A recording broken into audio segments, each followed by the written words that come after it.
Foi amado de Deus e dos homens, e a sua memória é abençoada.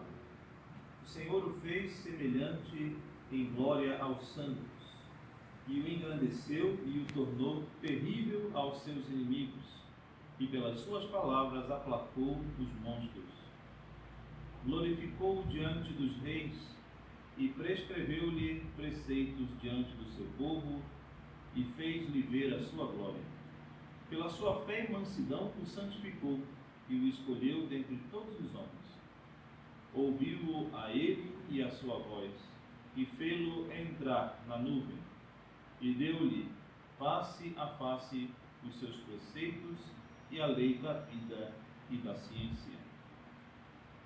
Continuação do Santo Evangelho segundo São Mateus. Estando Maria, mãe de Jesus, desposada com José, achou-se ter concebido por obra do Espírito Santo antes de coabitarem.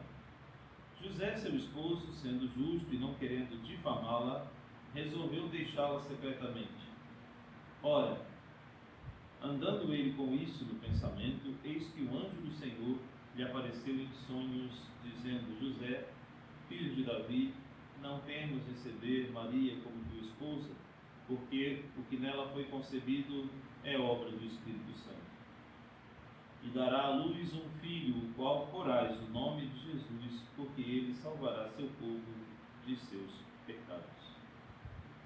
Em nome do Pai, do Filho e do Espírito Santo. Amém. Ave Maria, cheia de graça, o Senhor é convosco, bendita sois vós entre as mulheres, e bendito é o fruto do vosso ventre, Jesus. Santa Maria, Mãe de Deus, rogai por nós, pecadores, agora e na hora da nossa morte. Amém. São José, rogai por nós. Pai, do Filho e do Espírito Santo. Amém. Podemos sentar alguns breves momentos.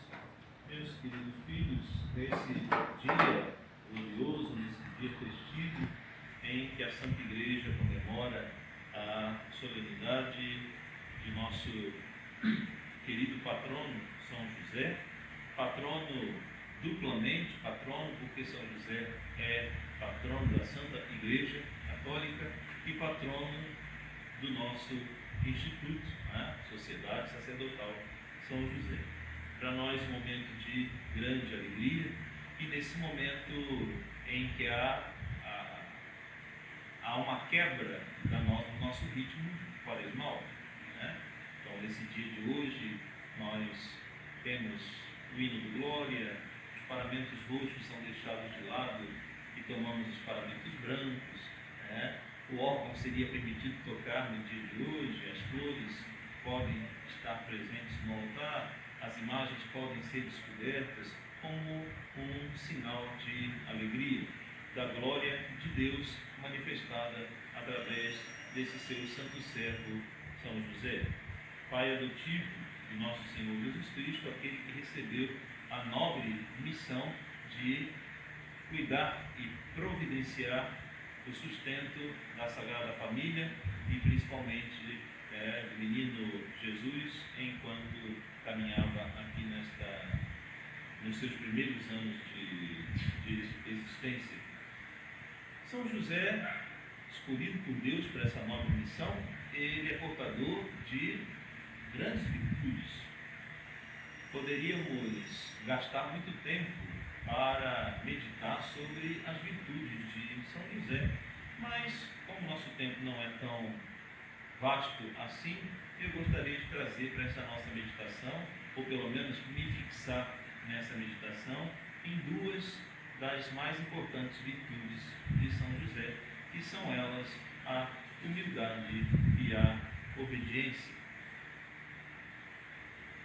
Humildade, palavra que vem do latim humus, que quer dizer da terra, né? Portanto, um local que é de baixo, né? Aquilo que está embaixo. A imitação de Cristo de Tomás de Kempis nos dá excelentes conselhos sobre a virtude da humildade, dizendo para nós: meu filho, não seja sábio aos teus próprios olhos, não queiras ser inteligente aos teus próprios olhos, não queiras ser supervalorizado aos seus próprios olhos. É mais útil para a nossa alma reconhecer, ao contrário, a nossa pequenez. De nada tiramos proveito da vanglória, de nada tiramos proveito das vaidades. É claro que todos nós temos em nós luz e trevas, isso aí sabemos bem. É claro que todos nós temos em nós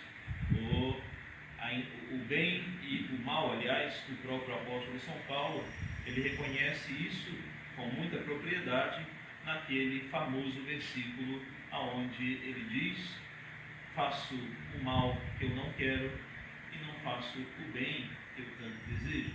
Isso mostra para nós aquela concupiscência, ou seja, uma inclinação ao mal que reside dentro de nós, infelizmente, mesmo após o nosso batismo, mesmo depois de termos sido redimidos com a graça batismal, a concupiscência, isto é, uma inclinação ao mal, ainda persiste dentro de nós, lutando dentro de nós, nos puxando de novo ao homem velho. E por isso a nossa vida deve ser uma constante luta, uma constante batalha para não deixar esse homem velho ganhar esta luta. De forma que o orgulho, a vaidade, a soberba e todas essas coisas tem a intenção, a pretensão de falsamente nos puxar para cima, de nos colocar numa posição de ser mais inteligente que os outros. Eu sou mais sábio que os outros, eu li mais coisas que os outros, eu conheço mais do que os outros. Isso em qualquer tipo de em qualquer campo, não apenas na vida civil, mas também mesmo na vida religiosa, até mesmo na nossa fé. Então, quando eu falo dessas questões, não é somente lá na minha escola, na minha universidade, no meu ambiente de trabalho, não, às vezes até mesmo entre nós. Às vezes até mesmo entre nós.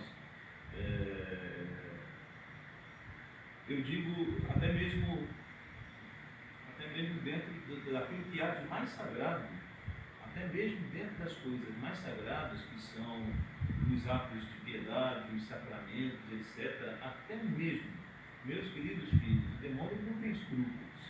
E até mesmo nesses momentos, o demônio ele pode nos assaltar, os pensamentos e os sentimentos, para poder nos desviar da graça de Deus. Então, naquele momento em que eu estou, por exemplo, posso estar rezando um texto ou uma novena, mas aí eu vou me sentindo vaidosamente melhor do que os outros. Eu sei rezar um texto, por exemplo, eu sei conduzir um texto, eu sei de cabeça os mistérios, eu não preciso olhar no manualzinho ou no livrinho. E aí, sem querer querendo, mesmo num momento tão sagrado quanto é a oração do Santo Rosário, o demônio pode plantar ali naquele momento, no meu coração, uma vaidade para poder me sentir melhor do que os irmãos. E enfim, esse é só um exemplo, poderia citar outros, e mesmo nós, sacerdotes, também podemos correr essa tentação. Já está vendo? Eu sei mais teologia do que o outro padre, ou então eu prego melhor, porque eu tenho uma oratória melhor do que o outro padre, portanto, logo eu sou melhor do que o outro. Quanta bobagem, quanta bobagem. Ao contrário, devemos ter outro tipo de sentido, mas nos puxando para baixo no sentido positivo. Quando eu digo puxando para baixo no sentido positivo, não no sentido pecaminoso, mas através da virtude da humildade, não procurar focar tanto nas nossas vantagens, mas olhar com humildade, olhar com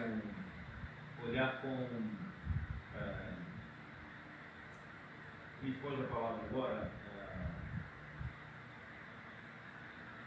mas enfim, procurar buscar ali a minha humilhação pessoal, ou seja, recordar daquilo que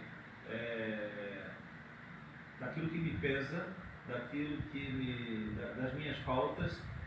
Por isso que o Salmo 50, o miserável, que é muito utilizado realizado nesses tempos penitenciais, né, especialmente nesse período agora de Quaresma e Semana Santa, né, inclusive na oração das laudes, nos tempos comuns, né, nos tempos festivos, a gente reza outros salmos, e nesse período de Quaresma, de Semana Santa, né, na oração de laudes, o primeiro salmo que é rezado é sempre o Salmo 50, porque ele é um salmo penitencial. E ali, dentro do Salmo 50, tem um versículo que nos diz: o meu pecado está sempre à minha frente.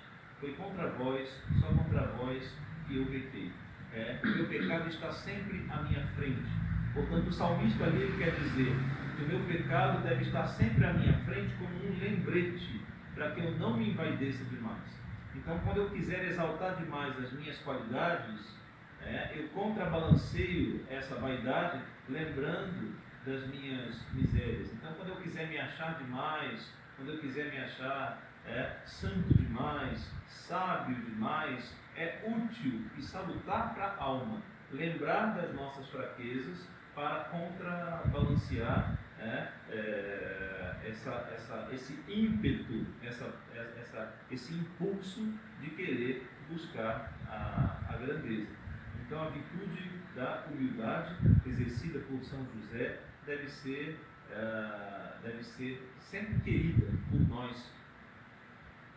Uma das mais belas virtudes cristãs é a virtude da humildade.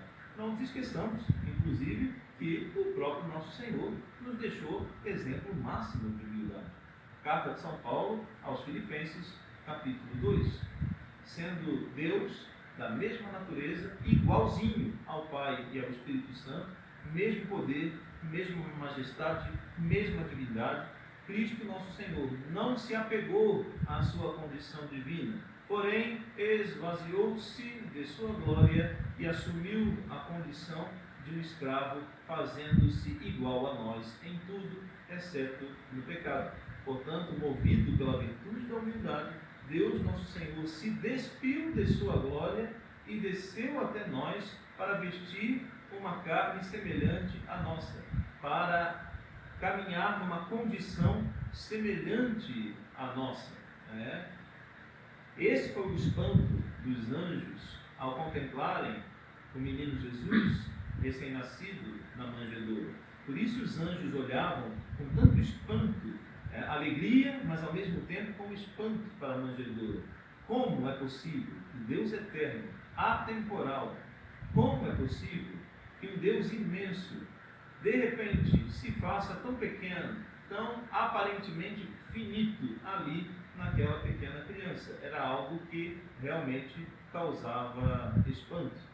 A profunda humildade do nosso Senhor. E como se não bastasse, estamos prestes a celebrar já, na próxima semana, todos os mistérios da paixão do nosso Senhor, ou seja, sua humildade foi levada a tal ponto que ele não mediu esforços de carregar sobre si, conforme diz o 53º capítulo do livro do profeta Isaías, carregar sobre si as nossas iniquidades e sofrer como se fosse um maldito no patíbulo da cruz por amor de nós, esvaziando realmente, totalmente da sua glória e se revestindo da nossa humilhação, da nossa vergonha. Não só a virtude da humildade, como mencionei no início da nossa reflexão, mas São José também exercia a virtude da obediência, que é uma outra virtude admirável e que é tão difícil, sobretudo nos nossos dias atuais. Com todas as modificações e inversões de valores que aconteceram na nossa sociedade, com a descristianização da sociedade, hoje a ideologia que é pregada e que é assumida por tantos como uma grande verdade, que é: eu sou livre, eu devo fazer o que eu quiser, eu posso tudo. Então essa é a mentalidade que ronda a nossa sociedade, mesmo entre pessoas que se dizem cristãs ou que tiveram uma formação cristã, mesmo assim, eles têm essa falsa ideia de uma liberdade que é oposta à obediência, né? É oposta à obediência. Por que eu falo que é uma falsa liberdade? Porque uma liberdade que me leva à perdição não pode vir de Deus. Uma liberdade que não me faz caminhar na graça, ou pelo contrário, que me desvia do caminho da salvação, esta liberdade não pode vir de Deus. Então as pessoas têm essa ideia errônea de que a obediência é inimiga da liberdade, né? Ora, se eu tenho que obedecer, então eu estou escravo de um sistema, escravo de alguma lei, escravo de alguma coisa, por isso eu preciso da minha liberdade, né? Por exemplo, o ateísmo. O ateísmo nada mais, nada menos é do que um exemplo concreto disso. Por que muitas pessoas se declaram ateus? Por que muitas pessoas se declaram? Não, eu não creio em Deus. A pergunta é, será que realmente não creem em Deus? Ou será que esse ateísmo não é um ateísmo prático? Eu sempre costumo dizer, a maioria daquelas pessoas que se pronunciam como ateus, na verdade são o que eu chamo de ateus práticos. O que é um ateu prático? Ele não é ateu ou ela não é ateia por convicção doutrinal. Não. O ateísmo prático significa, se eu me submeter a um Deus, esse Deus exige regras. Esse Deus nos deu mandamentos. Portanto, se eu disser que creio em Deus, eu estaria caindo em contradição se eu disser que creio em Deus, mas não me submeto aos seus mandamentos. É mais ou menos, mal comparando, com a nossa situação. Por que nós declaramos a vacância da sé apostólica? Porque é uma grande contradição dizer, eu creio que aquele que está assentado no trono de São Pedro é verdadeiro Papa, mas não me submeto às suas leis. Isso é uma grande contradição. Portanto, se o ateu declarar que existe um Deus, ele está obrigado a se submeter às leis e normas deste Deus. Portanto, esse é o ateísmo prático. É simplesmente mais simples, então, dizer, não há um Deus e assim logo eu tenho toda a liberdade ou libertinagem moral para fazer aquilo que eu bem entender, porque eu não preciso obedecer a nada, a ninguém, a nenhuma regra. Isso porque, lamentavelmente, a obediência, a virtude da obediência foi entendida como inimiga da liberdade, quando na realidade esta falsa liberdade é que é inimiga do ser humano. É uma liberdade que condena, é uma liberdade que aparentemente eu sou livre para fazer o que eu quero, quando eu quero, do jeito que eu quero, porém vai me empurrando cada vez mais, vai empurrando a alma cada vez mais ao inferno. Ao contrário, a virtude da obediência é aquela que nos leva ao céu. Portanto, é exatamente o oposto. Eu encontro muito mais a liberdade através da obediência do que através do seguir os meus próprios caprichos. Aliás, obedecer é bem mais fácil do que mandar. Pessoas que têm a função de comandar, coordenar, dirigir, guiar, a responsabilidade dessas pessoas é terrível. Do bispo, dos padres, de um patrão, é muito mais fácil obedecer. É muito mais fácil obedecer. Aqueles que têm a missão de mandar, eles têm uma missão tremenda e terrível, eu diria.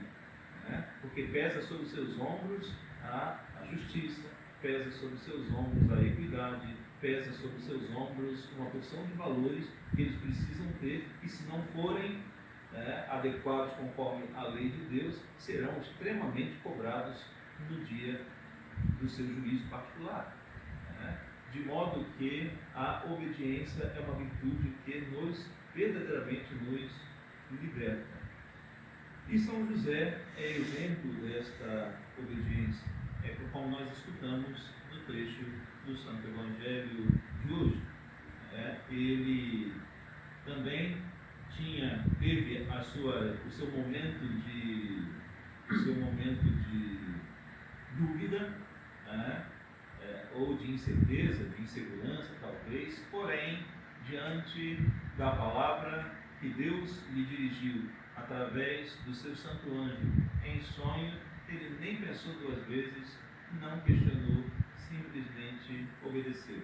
José, filho de Davi, não tenhas medo de receber Maria como tua esposa, porque este menino que ela traz em seu ventre não é obra de mão humana, não é obra de outro homem, mas é obra do Espírito Santo. E naquele momento, São José acalma o seu coração e resolve acolher Nossa Senhora em extrema obediência e humildade. Meus queridos filhos, o que mais poderia dizer?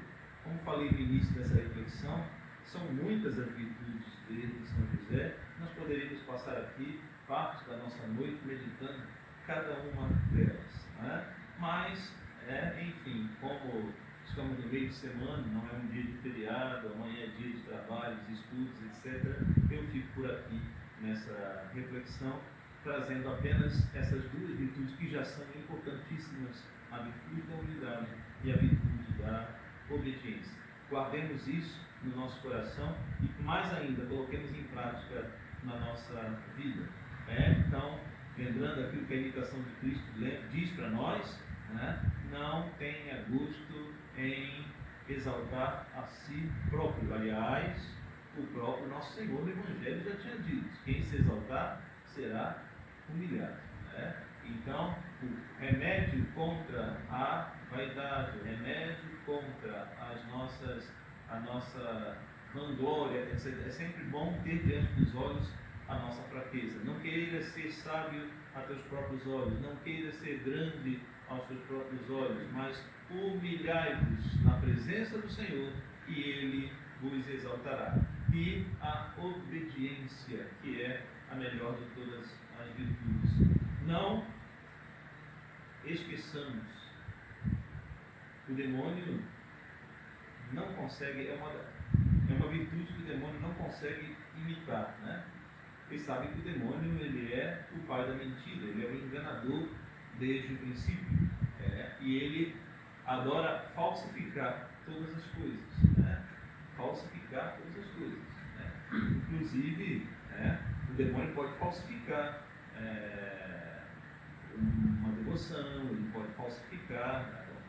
O apóstolo São Paulo diz isso, que ele pode se transfigurar em um anjo de luz só para tentar nos enganar. Curioso porque muitos santos, diante de aparições sobrenaturais, muitos santos tiveram esta perspicácia, com medo de se tratar de uma tentação do demônio e não de uma verdadeira aparição. Conta-se que Santa Margarida Maria Alacoque, aquela que viu o Sagrado Coração de Jesus, quando Nosso Senhor aparece para ela, quando o Sagrado Coração de Jesus aparece para ela, ela não tendo certeza de que se tratava de uma aparição real ou apenas de uma enganação do demônio, diz que ela pegou o frasquinho de água benta que tinha no quarto e jogou na direção da imagem de Nosso Senhor, diz que Nosso Senhor apenas sorriu e aí ela então entendeu que era verdadeiramente uma aparição e não uma coisa do demônio. Se fosse do demônio,